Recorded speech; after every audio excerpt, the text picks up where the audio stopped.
El domingo 21 de abril de 1991, la ciudad de Querétaro amaneció con ese aire fresco de primavera que invita a soñar con nuevos comienzos.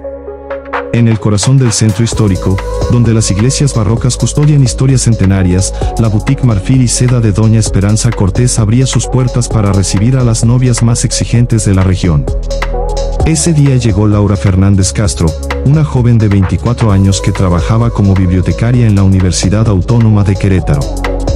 Laura había elegido ese lugar especial porque su difunta abuela Teresa había confeccionado un vestido de novia extraordinario 35 años atrás, un tesoro familiar que había esperado pacientemente en un baúl antiguo para ser usado nuevamente.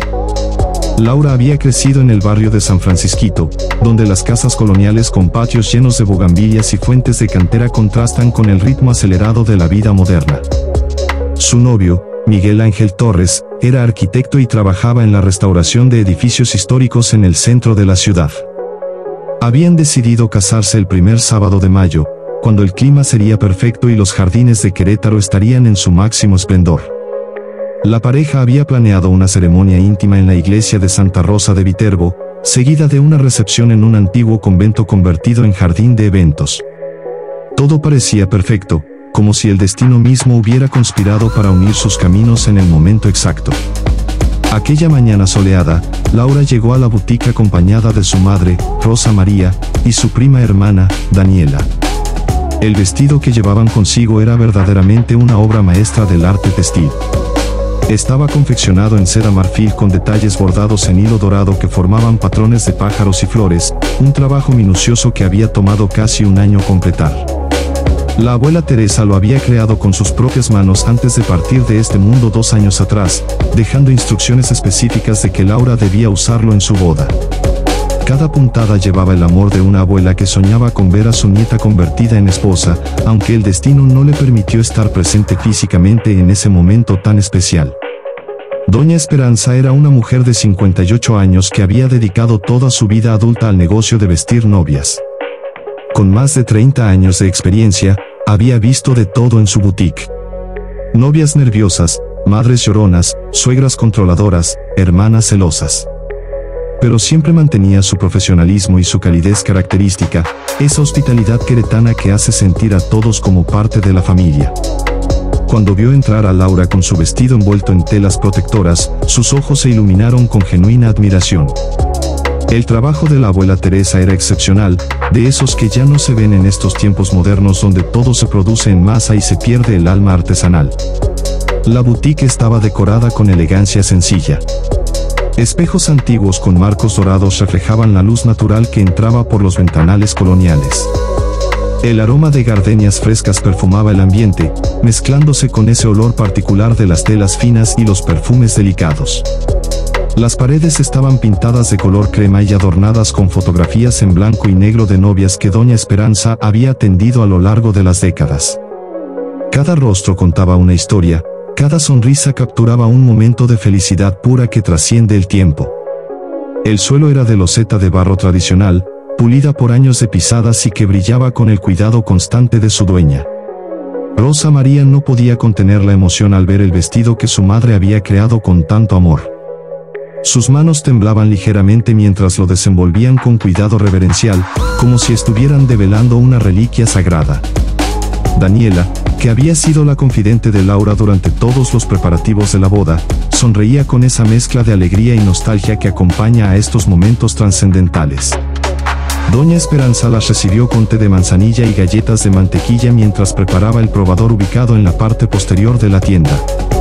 Todo estaba listo para que Laura se probara el vestido y realizaran los ajustes finales necesarios antes del gran día que se acercaba rápidamente.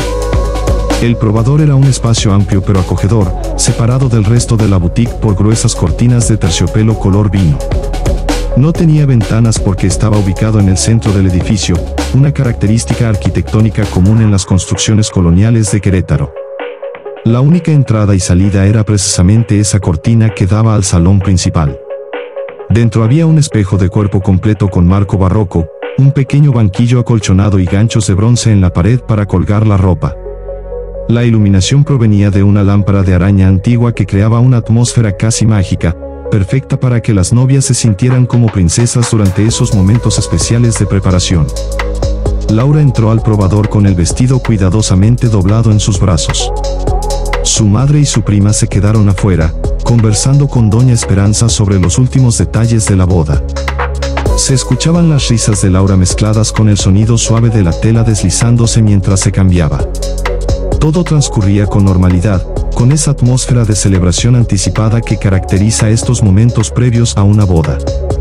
Rosa María comentaba sobre el menú que habían elegido para la recepción, Daniela hablaba sobre las flores que adornarían la iglesia. El tiempo parecía fluir tranquilamente, como corresponde a una mañana de domingo en una ciudad colonial donde la prisa es casi un concepto desconocido. Aproximadamente 10 minutos después de que Laura entrara al probador, su voz resonó desde el interior con tono alegre y lleno de emoción. Gritó que ya casi estaba lista pero que necesitaba ayuda con los últimos botones de la espalda, esos pequeños botones forrados que recorrían toda la columna del vestido y que eran imposibles de abrochar sin asistencia. Rosa María y Daniela sonrieron, reconociendo ese momento clásico en el que toda novia necesita las manos de sus seres queridos para completar su transformación. Se acercaron a la cortina del probador mientras doña Esperanza organizaba unos alfileres y cintas de medición en caso de que fueran necesarios ajustes de último momento. Pero cuando estaban a punto de apartar la cortina, un silencio extraño y repentino llenó el espacio. Era como si el aire mismo se hubiera detenido. Rosa María sintió un escalofrío recorrer su espalda, esa sensación inexplicable que las madres experimentan cuando algo no está bien con sus hijos. Llamó el nombre de Laura con voz suave al principio, pensando que tal vez su hija estaba concentrada ajustándose algún detalle del vestido. No hubo respuesta. Daniela también llamó, ahora con un tono más alto y urgente. El silencio que provenía del probador era absoluto, perturbador, como si un vacío hubiera tragado todos los sonidos de la vida.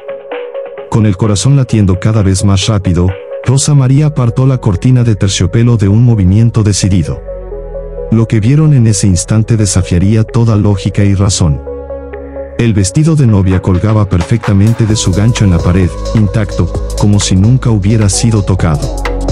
Los zapatos de Laura estaban ordenados en el suelo, junto con su ropa y su bolso. Pero Laura había desaparecido completamente. En ese espacio cerrado de apenas 4 metros cuadrados, sin ventanas, sin puertas secretas, sin otra salida que la cortina por donde ellas estaban paradas, simplemente no había rastro de la joven novia. Era como si se la hubiera tragado la tierra o como si nunca hubiera estado allí. El grito desgarrador de Rosa María atravesó las paredes de la boutique y salió a la calle, alertando a los transeúntes que caminaban por el centro histórico disfrutando de su domingo. Daniela se quedó paralizada, incapaz de procesar lo que sus ojos veían o más bien lo que no veían.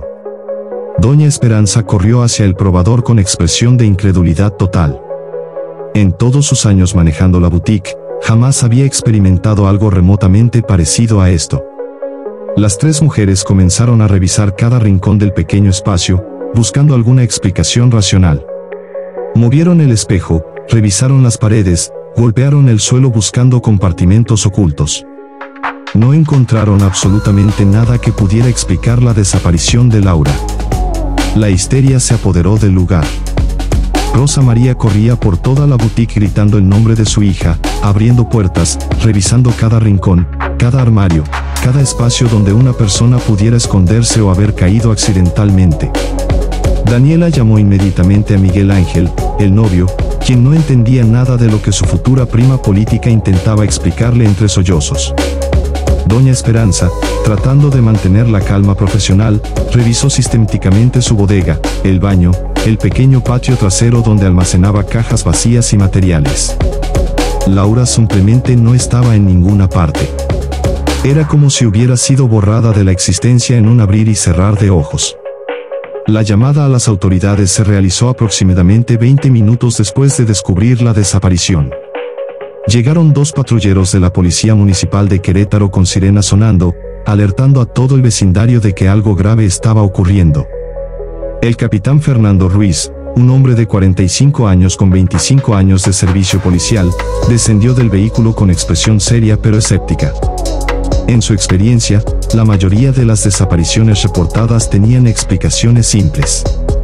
Personas que se ausentaban voluntariamente, malentendidos familiares, novias que huían de bodas no deseadas. Pero al entrar a la boutique y escuchar el testimonio coherente y desesperado de las tres mujeres, su expresión cambió dramáticamente. El capitán Ruiz era conocido por su metodología meticulosa y su capacidad para mantener la calma en situaciones de crisis. Comenzó por separar a las testigos y entrevistarlas individualmente para verificar que sus historias coincidieran sin contradicciones. Rosa María, entre lágrimas que empapaban su rostro, explicó cada detalle de la mañana desde que habían salido de casa. Daniela, tratando de controlar su voz temblorosa, confirmó cada elemento del testimonio de su tía. Doña Esperanza, profesional hasta el final, proporcionó información sobre la distribución de su boutique y confirmó que no existían salidas alternativas del probador. Las tres versiones eran idénticas en todos los aspectos importantes, sin discrepancias que pudieran sugerir confusión o fabricación. Miguel Ángel llegó a la boutique en menos de 30 minutos, conduciendo a velocidades peligrosas desde su departamento en la zona norte de la ciudad. Su rostro reflejaba una mezcla de terror, incredulidad y desesperación absoluta. Abrazó a Rosa María mientras repetía una y otra vez que esto no podía estar sucediendo, que debía haber una explicación lógica, que Laura tenía que estar en algún lugar.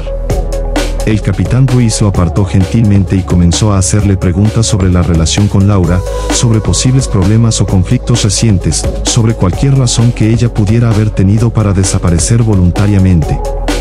Miguel Ángel respondió con honestidad dolorosa que su relación era perfecta, que Laura estaba emocionada por la boda, que literalmente esa misma mañana le había enviado un mensaje de texto diciendo cuánto lo amaba y lo feliz que era. El probador fue acordonado inmediatamente como escena de posible crimen. Técnicos forenses llegaron con su equipo especializado y comenzaron un análisis exhaustivo del espacio. Fotografiaron cada centímetro, tomaron muestras de fibras y cabellos, revisaron las paredes en busca de paneles secretos o pasadizos ocultos. Utilizaron detectores de metal para verificar si había compartimentos bajo el suelo de loseta. Consultaron los planos originales del edificio en el Archivo Histórico Municipal, documentos que databan de la construcción en el año 1872. No encontraron túneles, pasadizos secretos, puertas falsas ni ninguna característica arquitectónica que pudiera explicar la desaparición. El edificio era exactamente lo que parecía ser, una construcción colonial sólida sin trucos ni ilusiones. La noticia se propagó por Querétaro con la velocidad del rayo. Para la tarde de ese domingo, prácticamente toda la ciudad conocía la historia de la novia que se había desvanecido en un probador. Los medios de comunicación locales llegaron en masa, camarógrafos y reporteros rodearon la boutique, entrevistaron a vecinos curiosos y capturaron imágenes del edificio acordonado con cinta amarilla policial. El periódico Diario de Querétaro preparó una edición especial para el día siguiente con el titular que se volvería icónico en la historia criminal de la ciudad. Desaparición imposible en el centro histórico, novia se esfuma sin dejar rastro. Los primeros días de búsqueda fueron intensos y desesperados. Se organizaron brigadas de voluntarios que recorrieron cada calle, cada callejón, cada edificio abandonado del centro histórico. Policías municipales, estatales y hasta elementos de la Guardia Nacional se sumaron al operativo. Revisaron alcantarillas, pozos antiguos, sótanos de edificios coloniales, azoteas, cualquier espacio donde una persona pudiera estar escondida o atrapada. Se interrogó a vecinos, comerciantes, indigentes que vivían en las calles cercanas. Nadie había visto nada fuera de lo común esa mañana de domingo. Era como si Laura Fernández Castro hubiera sido arrancada de la realidad misma sin dejar el más mínimo rastro de su existencia física. La investigación se amplió rápidamente a nivel estatal y posteriormente nacional. Se verificaron registros de hospitales, morgues, casas de asistencia y refugios en todo el estado de Querétaro y estados vecinos. La fotografía de Laura comenzó a circular en programas de televisión nacional especializados en personas desaparecidas. Su rostro sonriente aparecía en carteles pegados en postes de luz, en anuncios de periódicos, en spots de radio.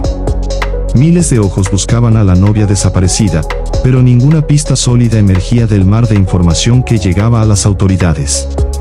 Cada supuesto avistamiento resultaba ser un error de identificación, cada llamada anónima conducía a callejones sin salida que frustraban cada vez más a los investigadores. Miguel Ángel cayó en un estado de shock profundo del cual tardó semanas en recuperarse parcialmente.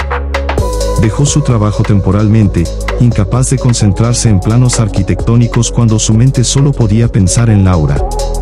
Se mudó con Rosa María para acompañarla en su dolor y continuar juntos la búsqueda.